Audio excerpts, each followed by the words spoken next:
I think it's at the time to start with our session of the Discovery subgroup. And so it's at the moment, it's mainly us. So let's start. By the way, my name is Uwe. I'm from Hebis, and my colleagues, they will introduce themselves, I hope. And Damien, I'm not able to change the slide.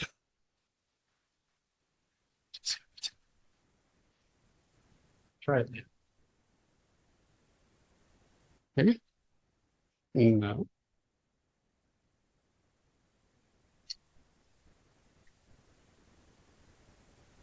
Can't believe hundreds of technical people here and no one is able to. No, it works. Okay, so all the sheets we were presenting now, you can find there with this shortened URL. And here is the agenda of our presentation now. First, a short introduction to our group. Then some notes about the survey we've done last year. And we spent a lot of work, especially Maria and Nicole, to process all the informations and to collect the results. Then we will show the progress which is made since the survey. And then for me, the most important part of the session, discussion, how to make everything better, more better. So next page. Okay, it's just the take over to Nicole. Oh.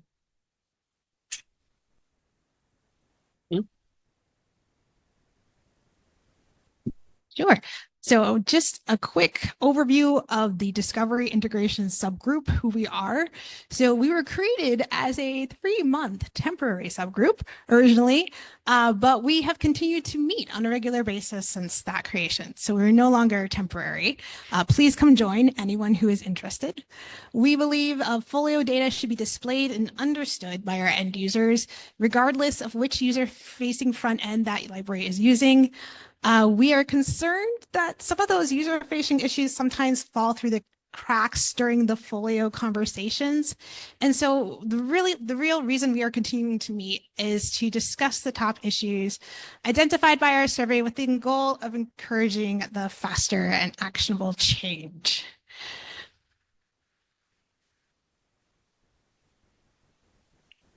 And now Marie will give us the summary of what we found during our 2023 Discovery Survey. Thank you. And I'm Marie Widigsson from Chalmers University in Sweden. And I'm trying to find the button to change this. So this is a very short recap of the survey. Last year at WOLFcon in Chicago, we had a session quite like this. And at that point, we didn't really know how to proceed with the work. So the idea was to create a survey and gather input, and we got. And the goals for this survey was to identify areas of improvement and also to raise awareness in the community and among the Discovery Service providers of the importance of these issues. We got 40 responses from 24 different institutions. So from the same institution, several individuals could add their responses.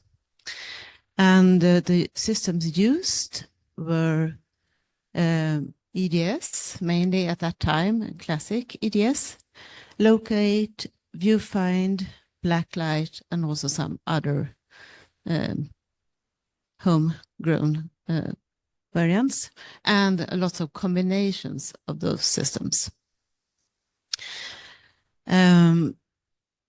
The results of this survey were presented in a slide deck of 129 pages.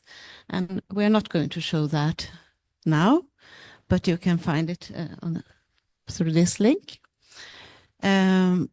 Before presenting, we invited the Discovery Service providers to add their comments and thoughts.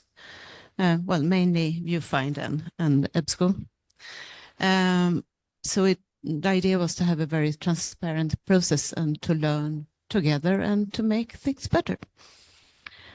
So we presented it to the Discovery Group and also a couple of weeks later to the Product Council.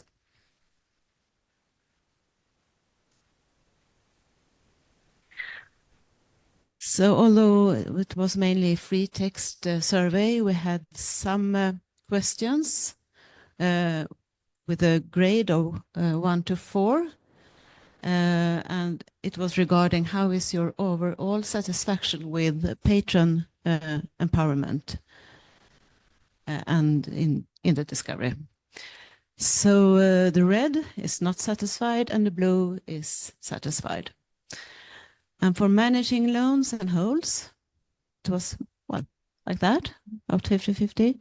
Managing patron information, a little more red, and regarding the display of items and availability statuses, quite red. So there is room for improvement. But the main part was a question about what is your main pain points? And we got this free text answers that we tried to interpret, group together, and well, understand. And you can see the many groups to the right. We found that the top most important things that respondents were mentioning was problems with display of holdings and items information, and sorting were mentioned a lot. Users didn't really understand how materials could be used. Many mentioned as well. Renewal options, cumbersome renewals, in some system lack of bulk renewals. Also, there were limitations around requesting options. And when the users were encountering something that went wrong, the message that they got was not very clear. Also, some mentions about harvesting and APIs that we are going to talk more about.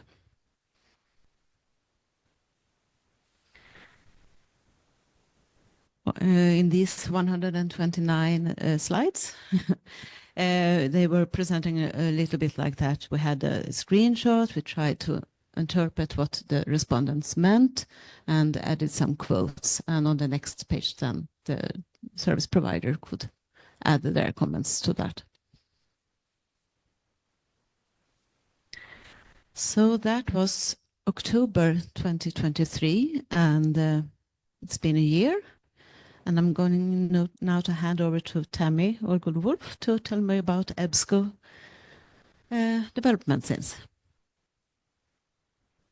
Thank you very much. Let me just move this on forward. Yes. So my name's Tammy Allgood-Wolf. I am a product manager for EBSCO for Locate and EDS for the catalog functionality in EDS. Very new to the position. I've been in it about 5 months. I do have a colleague here with me, Melissa Mann, who has been with EBSCO a little bit longer. So if I can't answer a question, she can. Just wanted to say that quickly. But I also want to say this was a wonderful survey. When I first joined this group, I was excited to see that this work had been done because it really helps us as product managers figure out what is important important to the community for discovery in particular. So a summary of some of the progress since the survey in EDS.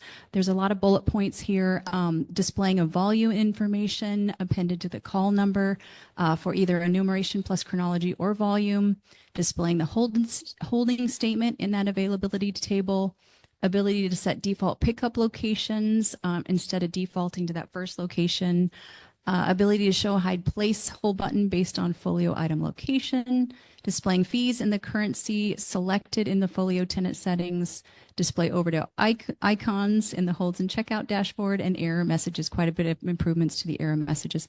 I'm not going to read all of the things that are in progress now, but I wanted to call out quickly the ability to display folio loan types. I think we actually just released this week. Is that right, Melissa? So that is actually can be moved to the done side. So we are diligently working on making improvements based off of this survey. So we find it very, very helpful. But in case you have more questions, you can go to the .ebsco. To go a la carte, it's just so expensive. Somebody's not muted here. Let's see. Okay. You can go to the roadmap.ebsco.com to see additional information about the work in EBSCO.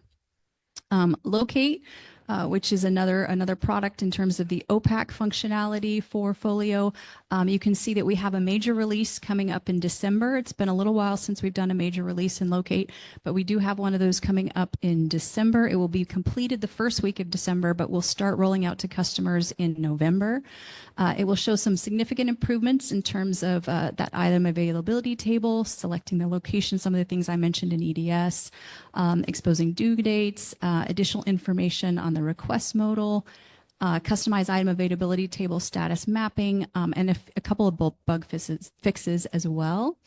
And then we plan to do another release probably in April is when we're aiming for, and you'll see quite a few changes to Locate in April as well.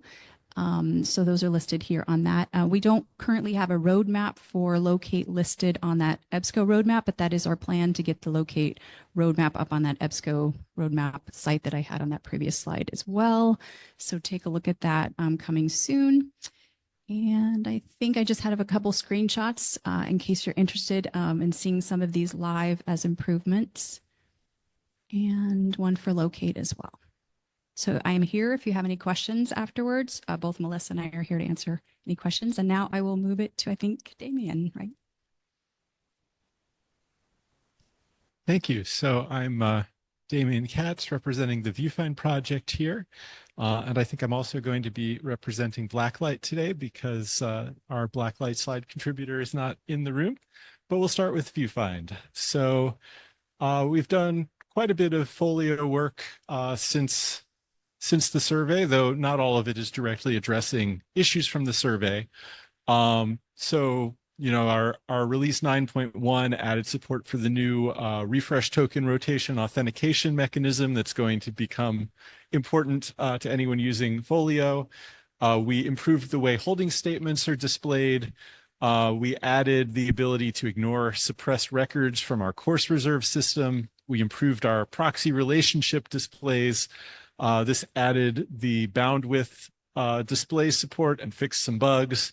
Then release 10.0 added improved handling of request types, making it possible, for example, to fall back on different types of requests if certain ones are failed. So, for example, try to place a hold. If that fails, instead try to place a recall. It also included some performance improvements for certain kinds of tasks.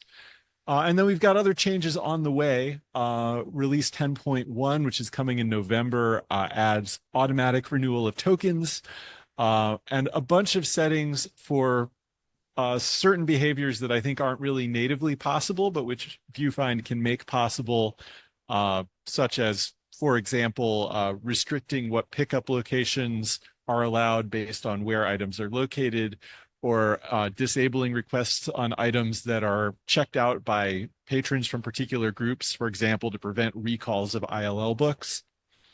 And there's also some work in progress on implementing an interface for delivery fulfillment preferences.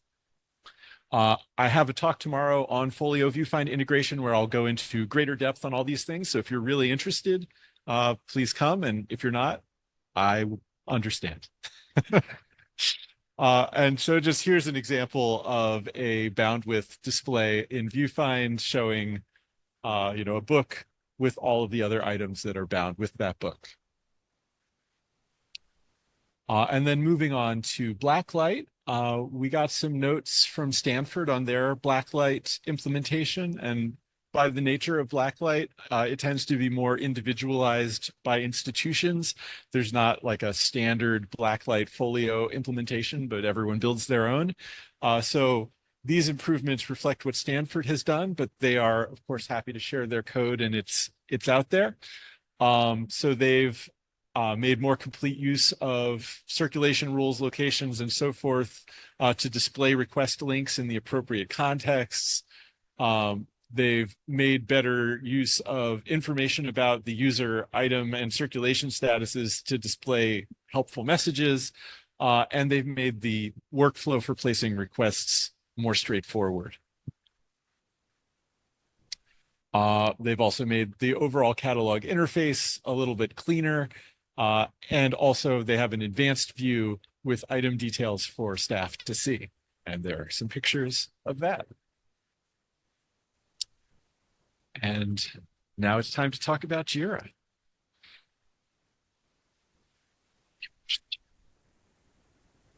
Apologies, I think I forgot to introduce myself earlier. I'm Nicole Trujillo, and I'm from the University of Colorado Boulder. And I'm also Access and Discovery Librarian there, which means I do know some systems work, but we are hosted by Index Data. So most of the time, if I'm complaining about something, I'm going to go to Index Data, or I'm going to go to EBSCO because we also have the new UI with EDS. But there is a third way to complain, I have found, and that is tracking discovery issues to Jira. So for those of you who may be a little bit newer to the FOLIO project, Jira is the software right now that is used to track a lot of FOLIO issues. So there are issues organized by projects. It's open, anyone can go in and search, and then you can join the project and actually have some more access to these tickets. And I have found them really interesting, but also kind of have personally struggled to use these because I find that things that are discovery integration related are oftentimes maybe labeled something that doesn't have the word discovery in it, or can be deep within the text of an issue. For example, many of you know there's a new serials app that is out with a new release that might have some interesting received information that might be displayable to end users in discovery, but is not yet. So that would be maybe under the serials app information and not as a discovery item. So a quick screenshot here of an actual issue in Jira. This one is obviously discovery, and I know that because it has the word RTAC in the title. It is make receiving data available through RTAC for unbound issues. RTAC, of course, stands for real-time availability check, which is all the numbers you see for all the items on your discovery display. So in this one, if I find something like this, usually by randomly searching RTAC or discovery or one of the interfaces, I will click on that little eyeball just to watch it, and that will send me emails when there's a major update on this issue, which I find really nice just to know what's coming, know what I should be preparing for. I look for the mention of discovery. In this case, they actually mention locate, which yes, is an EDS specific product, but usually if something is being shown in one product, that means it can be shown in another product. So that information is valuable to me. And I haven't actually done this yet, but there is a place for comments. So if you're not understanding what the issue is, or maybe you have some really good feedback, you can share a screenshot of how this would benefit your organization or institution, would be another way. I've never used the thumbs up, but I've heard that voting is good. So if you know exactly what that thumbs up does, please let us know. And then finally, as part of this group's work, what we've tried to do is track all of the related JIRAs that people who work with the discovery front ends might also be interested in watching and using. And I'll put a link in the chat to this page just in case there are those of you who are new to this project. and who want to start following and watching those JIRA tickets as well. Or if you know of other JIRA tickets that we do not have on this list, please come join our discovery group. We have a Slack channel, #discovery, and we also have a meeting every other Tuesday. We cancel sometimes, it's not stringent, that we meet together to talk over these issues. Okay. So that really is it for our presentation, because we're hoping to open this up to questions that you might have about user-facing discovery. We specifically have some questions for you. How can this group be structured more efficiently and effectively? And that's really how do we take some of these top concerns of our users to make improvements?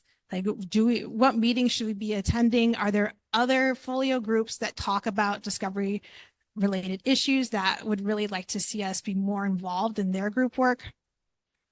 Second question is, given the deficiencies of Edge API, should we look for an alternative to Edge RTAC? Uwe had an excellent presentation this morning on all about this issue, but it is kind of a general community issue. Is the problem with, does a provider need to code differently to take more advantage of the API? Or have they done all they can and we need to make an improvement to the API itself to improve our user experience? And then finally, what proposed improvements to discovery are you most excited to see developed?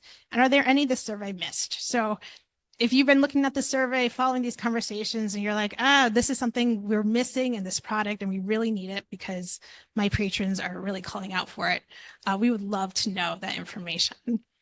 So with that, open the floor for questions and or comments.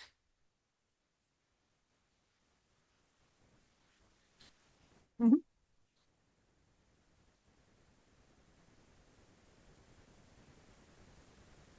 So some of the development teams are using the thumbs up for priority ranking. So yes, please get into that table and I will go in and thumbs up thumbs up those items that are of interest to you, because that can help show popularity of something.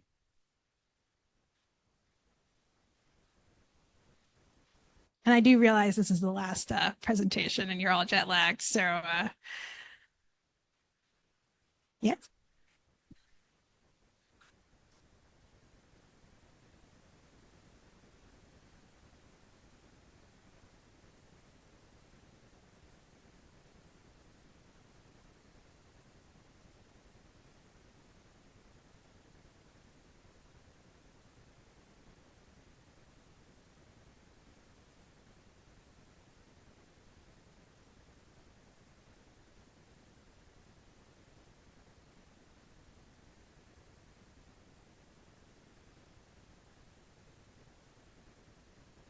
Okay, that's good to know. So the question or comment is about linked data is beginning. Is it a group specifically?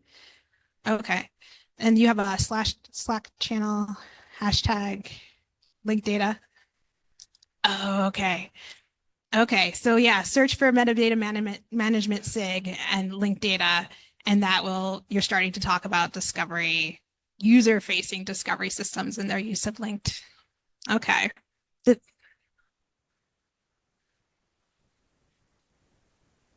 So you want, oh yes. Yes. Also, I think, does it tie in at all with authority work?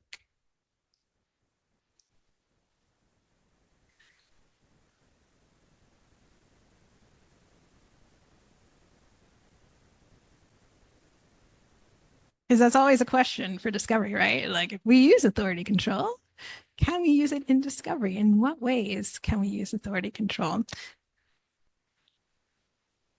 Yeah.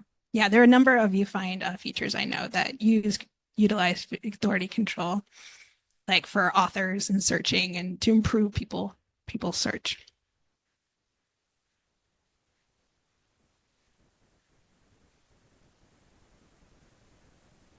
Other comments, questions?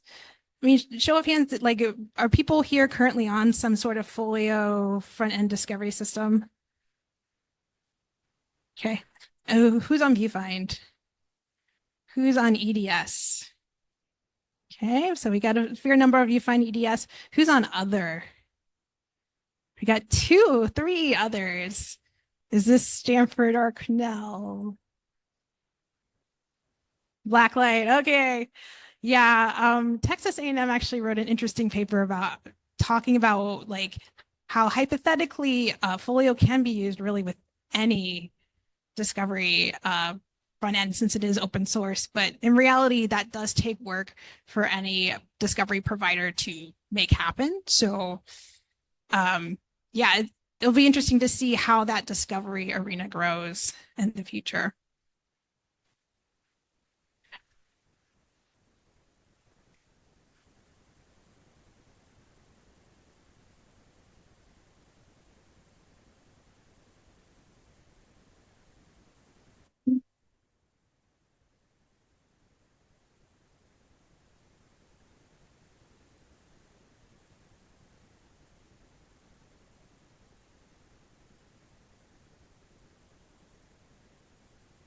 Yeah, so the question is about Bywater and how Bywater offers hosted Folio, hosted VuFind, and hosted Aspen Discovery. However, they have not yet integrated Aspen Discovery into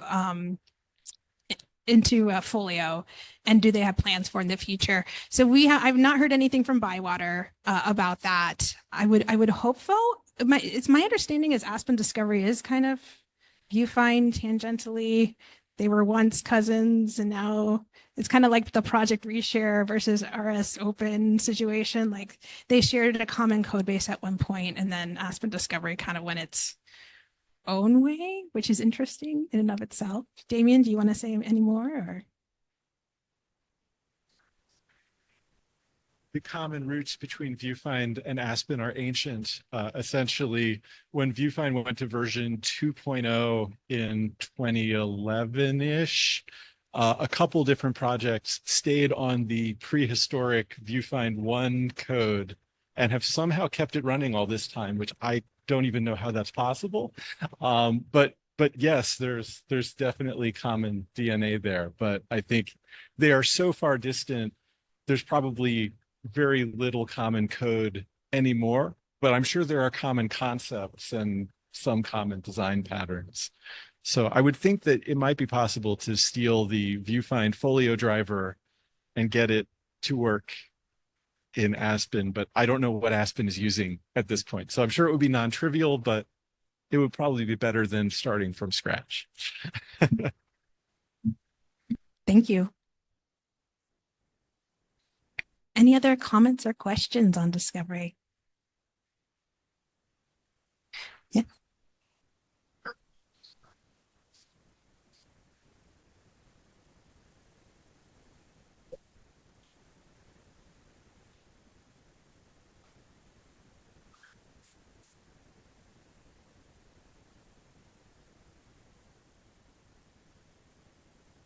Yeah, actually, Tammy, if you want to talk about, do you know some of the integrations they're doing currently with like licenses with the publication finder, for example? Yeah, so for example, as a like EDS library, I know that we are looking at what's being implemented for electronic resources. So like we use agreements. We're starting to use attached licenses and orders just now to agreements. And so hypothetically, I would love to see that license information be formatted for the end user, you know, like, can I download this legally? Yes. Or API questions. I don't know about you, but we're starting to get a lot of API questions. Can I pull this data with an API? It'd be lovely to display yes or no, or contact us, which is most often the answer. But that integration is available in Publication Finder for EBSCO hosted Folio customers currently, for example, but you have to be using the same app within Folio that connects to eHoldings app, essentially, that connects to EBSCO's knowledge base. So that would be one example. Are there things you are specifically really looking for? Because I know inventory has been talking about, should we associate agreements with instances? But I don't know enough about that conversation to comment.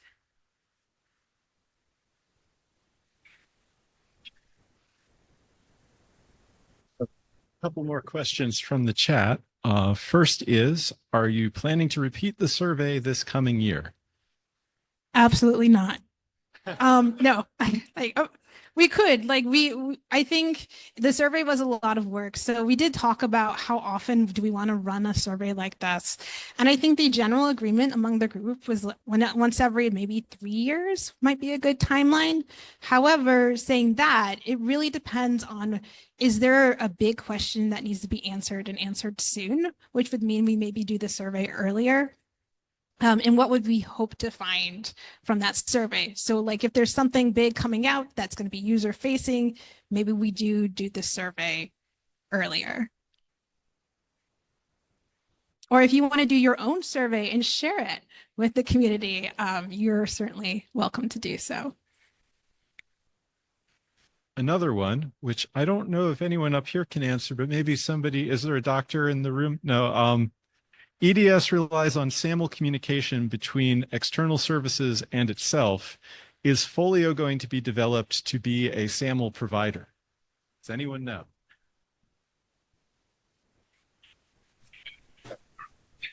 With Eureka, yes, was the answer.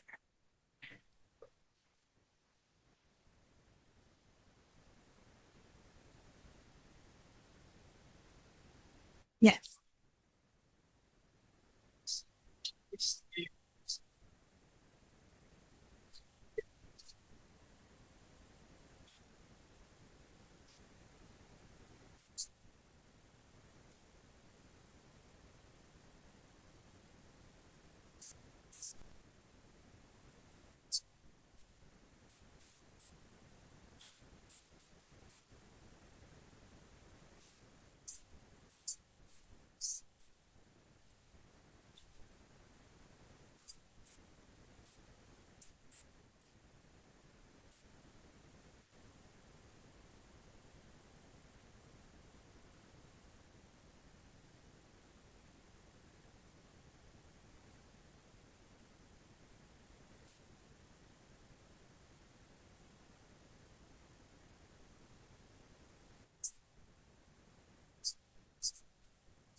This is a typical use case which we want to address in our own solution of the EBSCO consortium, and what I suggested to get it as a feature of FOLIO itself. The basic information you have in the normal availability itself. You have from your license information inside, you have your department which this belongs, and you have, if you are lucky, directly the location, or perhaps you have to provide a location of different places, the implementations. And then the basic information for all of them should be the direct output of the FOLIO system, of a coming attack system. And then you can add a own transformation rule.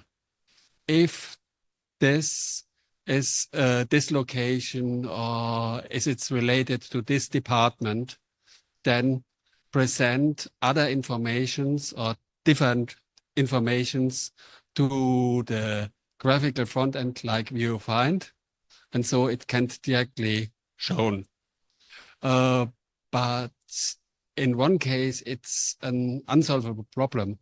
If you don't know at first from where the request is, it's hard to decide what to display. So our libraries in the moment have the same problem in a smaller case. An example from the University Library of Darmstadt, they have two big campi, one in the central in the city and one in a department outside of the city where all the computer science is. And they have this problem. You should not order a book when you are at your location, then you should go to the shelf and pick it on your own. But if it's on the other side of the city, you should have the possibility to order it to have a local delivery service. And this is a common problem you mentioned. There are solutions, but with all technique and everything you can have with this, without the information where your patron is and asks, it's not that easy.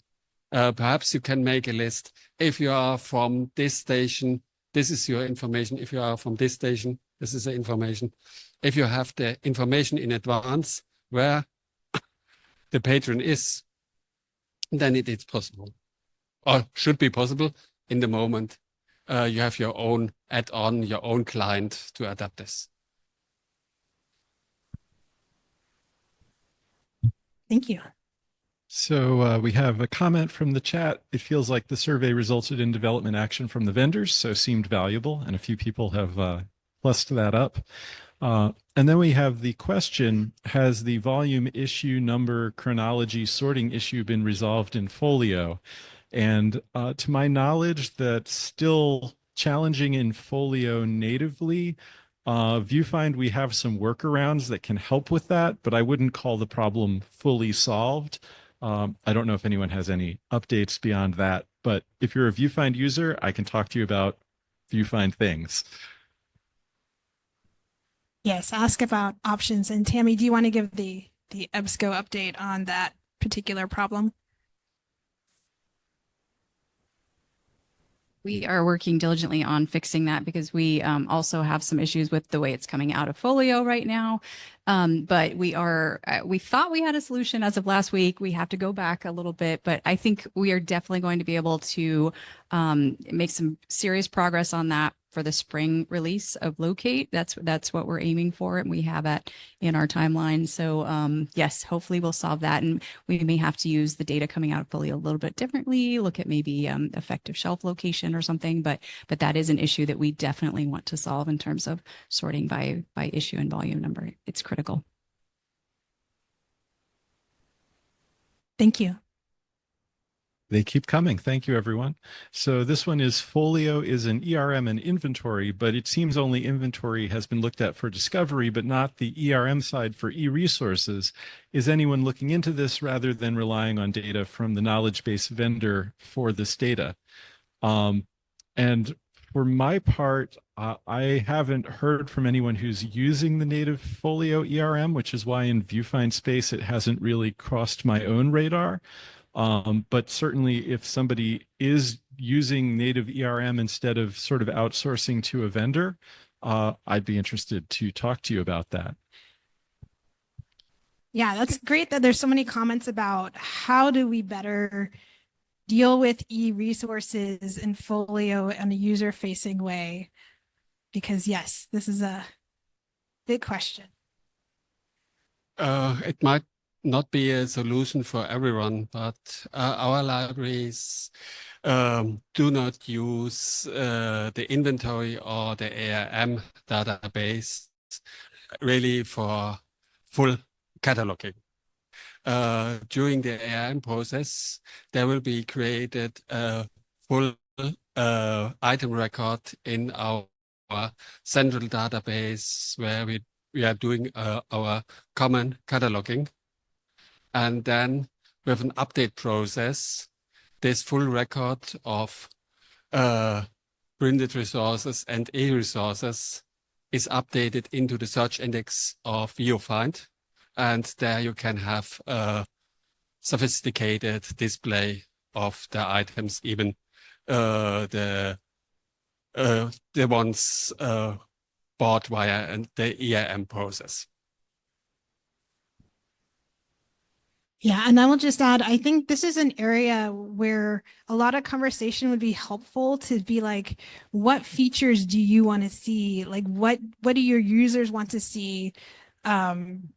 and we got some excellent examples in this conversation or the comments already. So please keep thinking about that, and maybe join the Slack channel and start posting your ideas of what features you would like to see developed to better tie in these electronic resource apps.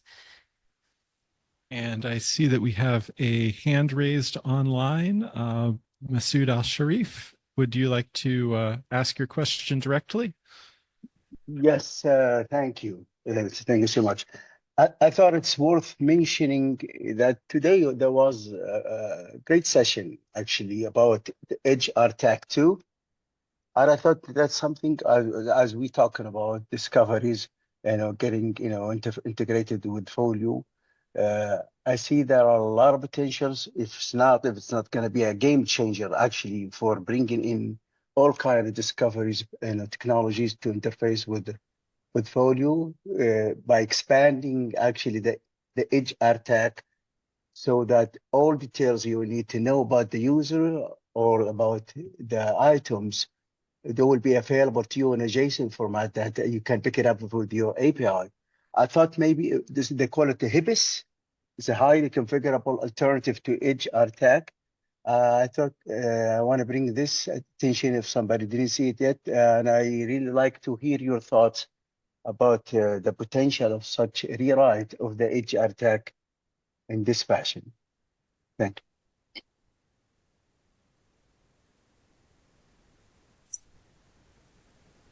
So yeah, I vote for, once again, the earlier presentation on kind of a new Edge RTAC solution.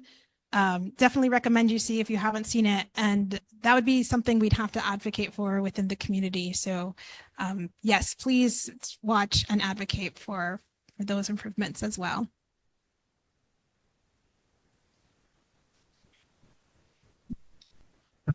I can just say that I also was impressed by the presentation earlier about the possibility of Edge RTAC 2 from the discovery layer perspective. I think it's important that we have something that's sort of in the core of Folio that we can rely on. I'm always reluctant to integrate with optional external components because that makes it harder to guarantee that all our users can benefit. So I'd love to see something like that in the core that we could all rely on. And the fact that it has the potential to be backwards compatible with the existing Edge APIs also, I think, makes it a fairly compelling argument. So I hope somebody will think about it. Thank you. Any other comments or questions?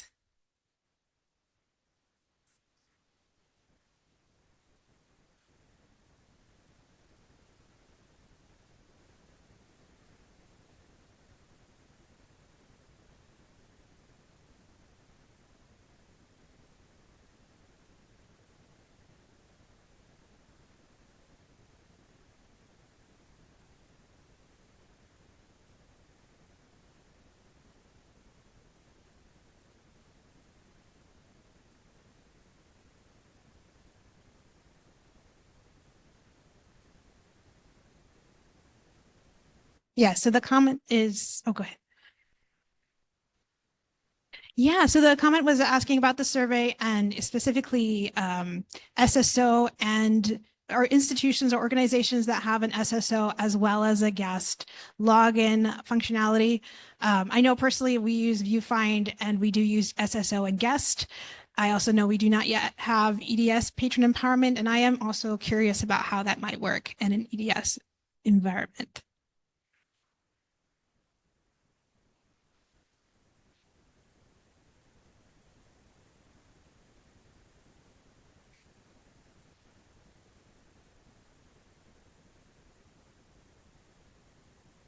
Okay, and Chalmers is using Open Athens as a middle layer between those two different systems that they have.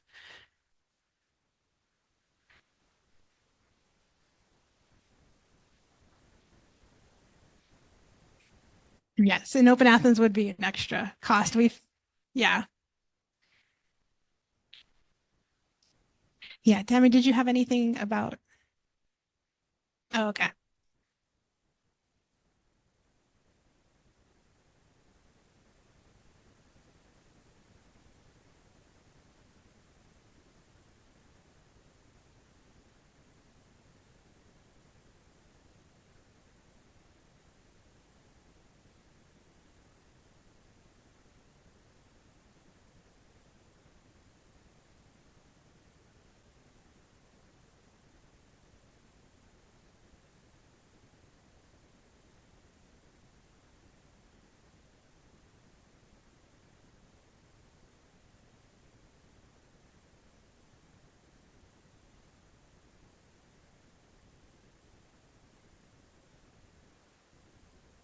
Okay, so we got a good discussion going over about what could possibly happen with EDS in the future. I personally know that guest login and SSO is a whole discovery topic that is of concern to us all, to make that as easy as possible for multiple different ways of login to be supported.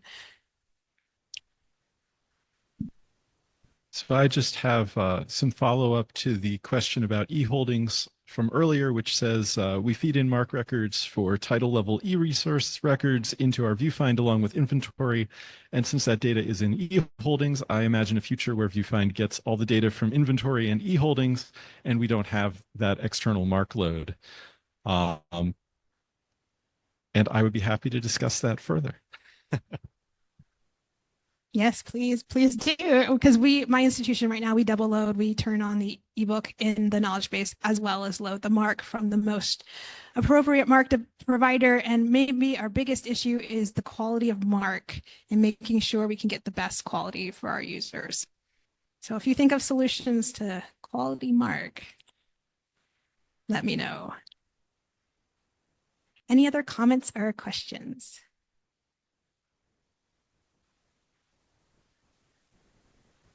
Okay, well, I'd like to thank you all for giving us such an engaging discussion. And once again, please join us for the Slack channel.